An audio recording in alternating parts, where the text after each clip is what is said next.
Hi, this is Dino Cazares from the group Fear Factory, and you're listening to Vulgar Display of Podcasts.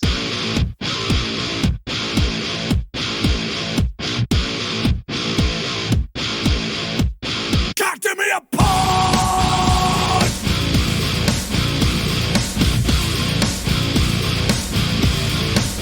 God, give me a pause!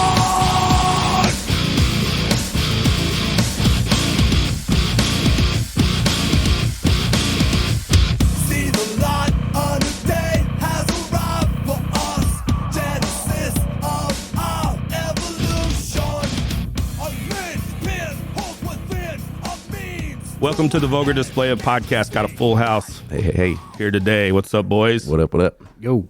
I don't feel like this man needs an introduction, but I'm going to go ahead and do it anyway because I want this on my resume. We are talking to Dino from Fear Factory. Dino, how's it going, my man? It's going great. I'm over here in Los Angeles, California. I just arrived from Australia, so the jet lag is pretty much it's taking me down. Full effect, I guess. It's real. Yep. And you're coming off that Soulfly tour, right?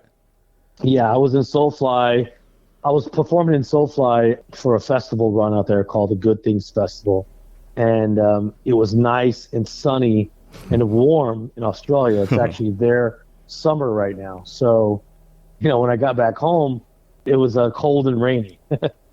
Yeah, and we seen you guys with Soulfly and 200 Stab Wounds down in Memphis. I want to say, what was that, March or February maybe? Yep. Early. March. Yep. March at the Growlers. Yes. Yep. Yeah, we were. I was on that tour with Soulfly. That was a good tour, man. Yeah. Great tour. Great time. Yeah, we had a great time, and we were fortunate enough to get into sound check, and we did an interview with 200 Stab Wounds that night. And just seeing you and Max in the same room on the same stage, two legends in the game. Yeah. It takes a lot to rattle me, but man, just seeing you guys together was awesome. Yeah, I've been hearing that a lot. On this tour. A lot of people are excited to see us both up there jamming. Yeah. It was neat to see. That's for sure. When you're playing with Soulfly, I know it's a little bit looser, it seems like, and I've heard you mention on interviews that there's some how do you say the word? Improvisation. That's the word. We'll edit that. We'll put that word in there. But it's a little bit more loose. Does it feel different than when you are, the main guitar player, I guess, or the lead guitar player in the other bands that you're involved in? Yeah, I don't mean like loose in a bad way at all. I mean, the band's still tight as hell. It's loose in a different way because if you compare it to Fear Factory, Fear Factory, we have in-ear monitors. Everything is on a click track. We're playing to a click track. You know what I mean? Sure. So it's much different, whereas Soulfly doesn't. So, it's got more of a natural feel.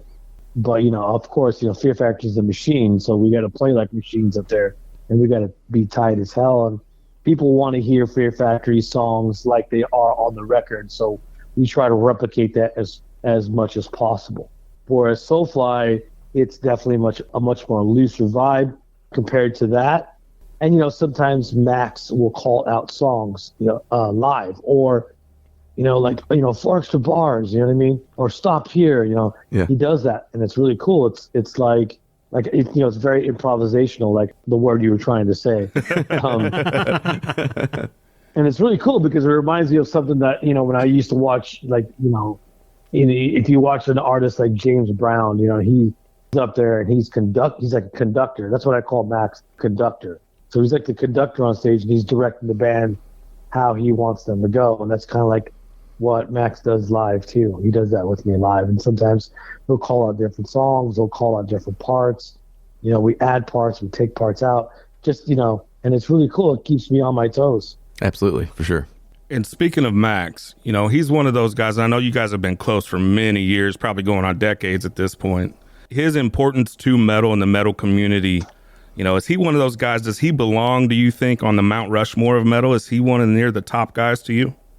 100%. I mean, what he created when he was younger and he was in Sepultura, all that stuff is just legendary. People still love those classic records. You know what I mean? He definitely belongs up there with everybody else, like Ozzy, Dio, Dimebag Darrell, Vinnie Paul, the people like that. He definitely is up there. I'm hoping that I achieve that as well someday too. Oh, for sure. Yeah, I think you're there, buddy. Yeah, I think you've achieved that. Can we go back to the old days a little bit? Sure. You guys played the first, I think, official Ozfest back in maybe 1996, before it was even a national tour. Mm-hmm. Can you tell us a little bit about that experience and what that was like? Yeah, when we got offered the opening slot for a couple of shows, the first 2 shows were in Arizona and San Bernardino, and we were like, "What? Ozzy's doing a fest? It's called Ozfest?" I was thinking, man, that's a great name for an Ozzy fest, Ozfest. Yeah. And we were like, yeah, anything that Ozzy or Sharon wanted, we were like, yeah, let's do it. And so playing those festivals were really cool because a lot of bands were on that thing, and that's one of the first times that we got to meet Ozzy as well. And it was really cool because it opened the doors for us touring with Ozzy during that record, Demanufacture. We did a world tour with Ozzy as well, going all the way to Europe, all through Europe and all through the United States. It's just amazing, doing all that stuff. And that was just during Ozfest, just before Ozfest and right after Ozfest. So we did a lot of stuff with Ozzy during that time. Yeah, and I feel like, you've been across the world pretty much doing this music thing. Is there anything that still, is it easy to get jaded in those circumstances, or is there anything that still excites you about it? I mean, I can imagine that it is easy to get jaded. I mean, I know some guys who just quit the industry altogether because it can be a cutthroat business. You know what I mean? Especially when you're handling the business side of it. Mm-hmm. Managers ripping you off, lawyers ripping you off, accountants ripping you off, promoters ripping you off, now venues, clubs ripping you off. Yeah. You know what I mean? Just all that stuff, and people just like, you know what? I just want to go get a regular 9-to-5 job and just deal with that. It's less stressful. I know people who had to get out of the business because it was stressful. You know what I mean? Right. So yeah, people can get really jaded and get, PTSD just from, doing all this stuff. And, even just dealing with band members, some of the stuff that I went through with lawsuits and things like that. That stuff is enough to get you jaded and get you out of the business. But, I call myself, and like guys like Max, like guys like Phil and Selmo, I call them lifers. Like, this is our life. This is what we do. There's nothing that's going to jade us to get me out of the business. You know what I mean? This is it forever. This is my love, my passion. You can call it a job. You can not call it a job, but this is where I'm at. Metal is in my heart, and this is where I'm going to stay. Fuck yeah. We're going to stand up and salute that. Yeah. Yes, sir. Get the clap sound on that one. Yeah. Way to go, Dino. Could not agree more. Hey, we was talking about, 1996. I want to talk about a couple years after that. Me and a couple buddies, we pretty much treated your tour like some people treat the dead. I think it was summer or fall of '99. Me and some buddies, we practically followed that tour with you guys and System and Static X and Head PE, pretty much all of the Midwest. What an awesome tour that was. Yeah, that lineup. Wow. Well, see, because there was a while there that Fear Factory, we didn't headline shows. We always did opening slots, like from Soul Machine to Demanufacture. We always were the opening band, right? So when Obsolete came around, that was our first big headlining tour in the United States. And I'm like, you know what? We're going to bring all my friends from California, right?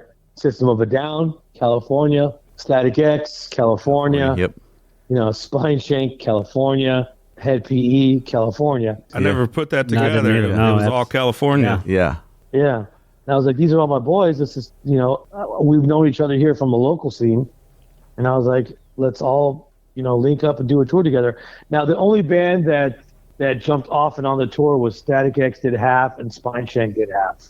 I'm not sure which show. Did you see Static X on our show? Yeah, so the ones that we seen was Columbia, Missouri, Lawrence, Kansas. I think St. Louis was on that. Yeah, they were.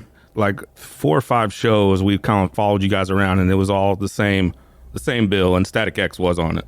Yeah, so it was Static X, Head PE, System of a Down, Fear Factory. Yeah, this is before System of a Down blew up. That was going to be one of my questions. Is like, I think that they had toured with Slayer at that point. Maybe they had an earlier tour with Slayer. But Yeah, that was when Slayer was kind of on a down spell. In other words, they weren't like as popular at that moment. They were doing that punk rock covers record they did. yeah, And System of a Down was the opening band, and that's kind of like when they kind of used to throw all this weird makeup on and stuff like that. And they got booed a lot. System of a Down got booed a lot on that tour. You know, I've heard of bands having issues opening up for Slayer. You know, like, you know, people just want to hear Slayer and that's it. Right. So we actually did a Slayer tour in 1998 during the Obsolete record before our headlining tour. We did a tour with Slayer, and we were like, man, are we going to get booed? Yeah, we've heard the stories. We didn't get booed. We didn't get booed once. I was really surprised about that. And I was like, wow, we must be one of the lucky ones. So I've always heard rumors about Slayer sometimes being not so kind to some of their opening bands, and they would sometimes lower the volume to make them sound bigger and badder. Did you ever experience anything like that with it being on tour? No, not at all. Not at all. Never experienced anything like that at all. Slayer were really nice to us. I mean, I guess maybe we're one of the lucky bands that they liked. Also from California, by the way. Yeah, right. That's also what it is. From California. Yep, the hometown boys. There's that California connection again. Mm-hmm. Machine Head as well. And Machine Head as well. At this point, we're just listing California bands. yeah, exactly. But, you know, going back to that System of a Down tour that we did together, you know, we brought them out on that tour just before the band really hit big. And I'm still waiting for them to return the favor. Hey, guys. Yeah. I know the shows that I was at, the crowds were very receptive to what they were doing. The System, they were. Yeah, and the Sugar and all that was out by then, obviously. Oh, yeah. But I don't think Toxicity was yet. No, Toxicity was what took them to the next level. Right. We followed you around that time. We had a good time doing it. We're also going to be catching you April 5th at Del Mar Hall in St. Louis, Missouri. The Rise of the Machine tour. I mean, this thing, we've been waiting on this thing for a couple years now. Yeah. It was like, I know. And, you know, so much has changed in those couple of years because look how much the economy has gotten really, really over the top, you know, with gas and just even availability on certain things, even drivers. Yeah. Just getting a driver, you know, it's hard to. People really don't understand, you know, the costs that go into doing these tours. Everything affects you, whether it's venues taking a big cut of the merch sales to insane diesel and gas prices. You know, a lot of people don't realize that these buses take diesel, and diesel's more expensive than gas. Yeah, it's like $6 a gallon. Crazy. Yeah. So that adds up when you got to fill. You know, you're spending $800 to $1,000 just to fill up a tank on a bus. Mm-hmm. People don't realize the cost of all that, and you know, so it's getting harder and harder. But it's really kind of weird because when we first booked the tour, the economy was much lower, and then now, you know, and then we do these show contracts, right, for X amount of dollars. Then all of a sudden, you know, we postponed the tour for a year or so later, and so much has changed. Yeah. Now these contracts are like, it doesn't match to where the economy is at now. Yeah, you know compared to a year ago. Yeah. We're actually, exactly. So a lot of people don't realize that either, that a lot has changed so much. Mm-hmm. And, you know, I wish we can go back and renegotiate our contract, but it's too late. Can't do it. And it is what it is. So so we're going to be kind of like, we're just not going to be making the money that we would normally make, you know what I mean, to do that tour. But we still got to do it. We're committed to it. And we can't wait to get back on the road and just play in front of, you know, all those people. You know, that's one of the reasons I love you. I love your Twitter transparency, just how transparent you are with some of the things that you say and some of the things that you're vocal about that I think other people may have the same feeling, but they're not as vocal about it, because you're one of my favorite Twitter to follow just because, you know, a fan will ask you a question and it seems like you're just open and honest with them. Right.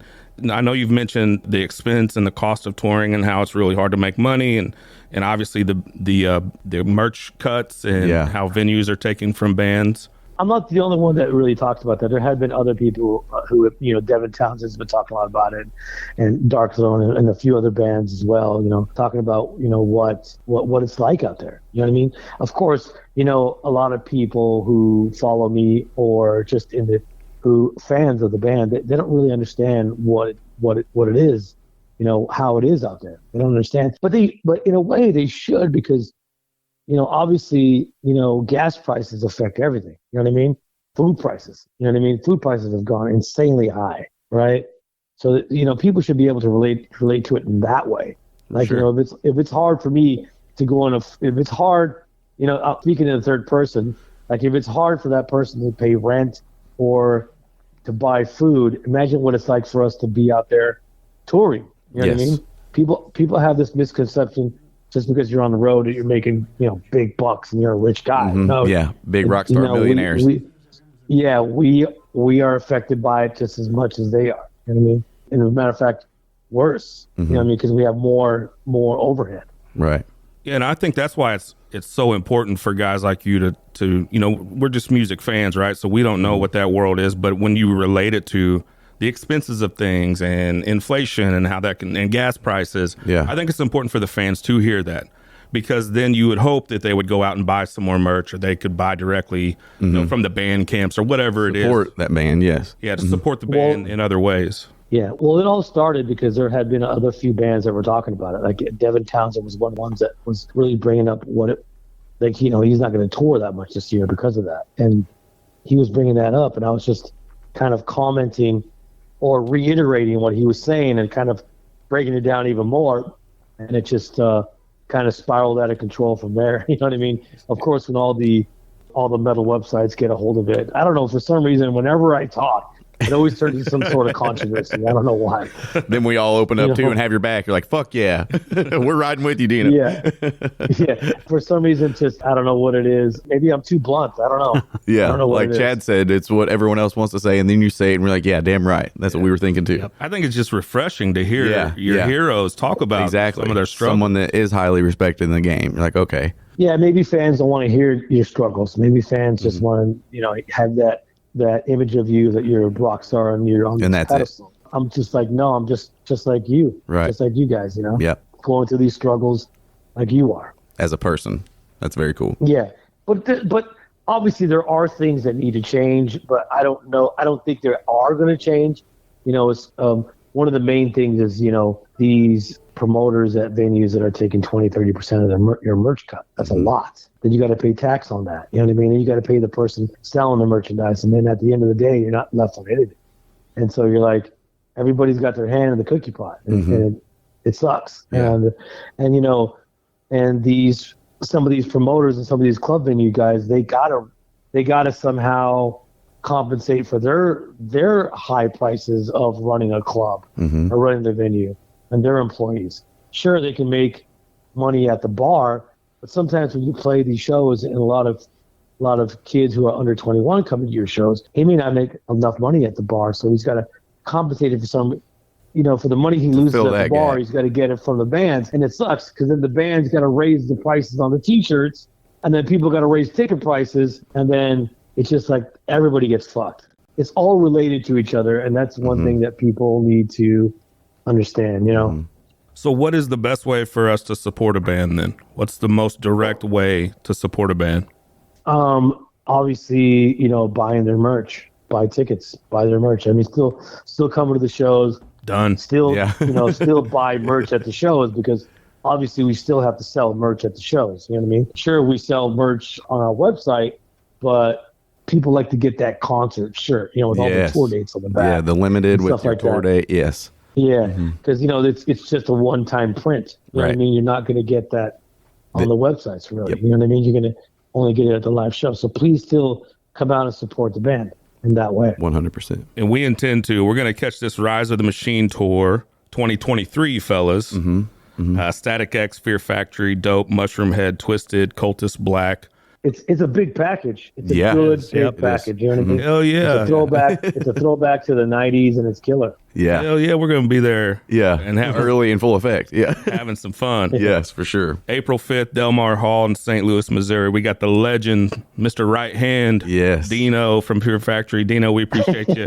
We appreciate you taking the time to talk with us today, man.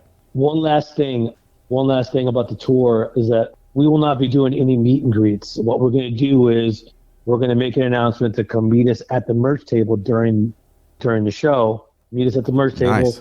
I'll be there signing, doing photographs, and just support the band by buying something. That's great. Yeah, we'll see you there. Consider it done. But I'm already in line. So yeah. So if anybody wants to come up and get an autograph or a photo, buy something. Out of respect, to For buy sure. something because a lot of times when you do these meet and greets, it's like $100 to $200, just to meet the band. Well, fuck that. We're going to be at the merch table. Just buy a T-shirt. Buy a $20 T-shirt. I'm sorry, $30 T-shirt. Inflation. Compared to like $200. You know what I mean? Right. To meet us. So that's one way to try to get people to help support the band. When can we expect an announcement on the members? Like, is it going to be Tony again? Is there going to be some kind of announcement? Tony will be doing double duty. Mike Keller on drums, and the vocalist is. You're waiting for that. Yeah, You're waiting for that, aren't you? Yeah, Our hearts dropped. all of our eyebrows raised, like, oh shit, he's really telling us. You'll know soon enough. We'll see you. Yeah, we'll see you at the tour. Wah. That's all right, man. Yeah. We appreciate it anyway. We're going to be seeing you at Del Mar Hall April 5th in St. Louis. Dino, we appreciate the time today. Yes, thank you so much, Dino. Much Thank you, appreciated. man. I appreciate the support to everybody around the world and all the fans. I appreciate it. And, go look for me on all my socials. I'm there. So have a good one, guys. I appreciate it. You too. Thank you. Take care. Later.